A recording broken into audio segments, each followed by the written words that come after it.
தொழுகை தான் இறை நம்பிக்கை கொண்டவனுடைய அடிப்படையே.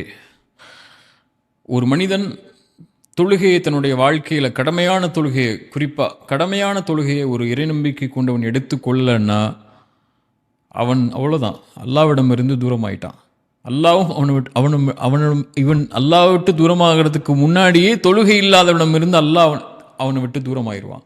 ஒரு மனிதனுக்கு இறைவன் கொடுக்கக்கூடிய மிகப்பெரிய தண்டனை அவனை விட்டு தூரமாகிறது, அவனுடைய கண்காணிப்பை விட்டு தூரமாகிறது.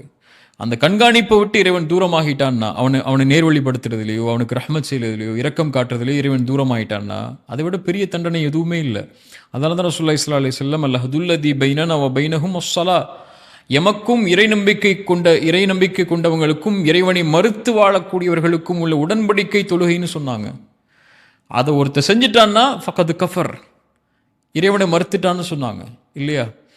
ஒரே ஒரு விஷயம்தான். ரசூலுல்லாஹி ஸல்லல்லாஹு அலைஹி வஸல்லம் சொன்னாங்க, யார் ஃபஜ்ரை தொழுவாரோ அவர் அல்லாஹ்வின் பாதுகாப்பில் இருப்பார் இல்லையா? அப்படி ஆப்போசிட்டாக சொல்லுங்கள். யார் ஃபஜ்ரை தொல்லவில்லையோ அல்லாஹுடைய தண்டனை இருப்பார், பாதுகாப்பில் இருக்க மாட்டார். அல்லாஹ்வுடைய பாதுகாப்பில் இல்லாததை விட என்ன தண்டனை இருக்க முடியும் ஒரு மனிதனுக்கு? அவன் எங்கே போய் நிம்மதியை தேட முடியும்? அதுக்கப்புறம் எங்கே போய் வாழ்க்கையில் இருக்கக்கூடிய சோகங்களுக்குள்ள வழிகளை தேட முடியும்? தொழுகை தான் அடிப்படை. இப்போ எந்த ஒரு இந்த குறிப்பாக நீங்கள் யங் ஜெனரேஷனை பற்றி கேட்குறதுனால நான் சொல்கிறேன், இன்றைக்கி இருக்கக்கூடிய எல்லா பிரச்சனைகளுக்கும் ஒரு மிகப்பெரிய மருந்து, மிகப்பெரிய ஒரு ஆயுதம் உங்கள் கையில் இருக்குன்னா தொழுகை தான். வஸ்தஈனு பிஸ்ஸப்ரி வஸ்ஸலா. சோதனைகள், பிரச்சனைகள், கவலைகள், இறுக்கம், இருள், நஷ்டம், அல்லது உங்கள் வாழ்க்கையில் நீங்கள் நினைக்கிறது கிடைக்கல, நீங்கள் விரும்பிய உறவு கை கூடலை, இப்படி என்னென்ன சோதனைகள் இருக்கோ, வஸ்தஈனு பிஸ்ஸப்ரி வஸ்ஸலா, தொழுகையை கொண்டும் பொறுமையை கொண்டும் உதவி தேடுங்கன்னு அல்லாஹ் சொல்கிறான். வ இன்னஹா லகபீரத்துன் இல்லா அலல் ஹாஷிஈன்.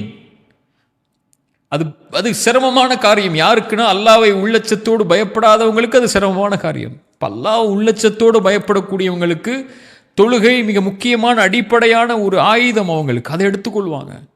சோதனை வரும்போது அல்லாஹ் முன்னாடி போய் நின்றுவாங்க. அல்லாஹ்வை கரெக்டான முறையில் அஞ்சு நேரம் தொழுகையில் கவனம் செலுத்தி அதில் தன்னை ஈடுபட்டு எப்படியாவது அந்த சோதனையிலேருந்து வெளியே வர்றதுக்குள்ள வழிகளை தேடிக்கொள்வாங்க.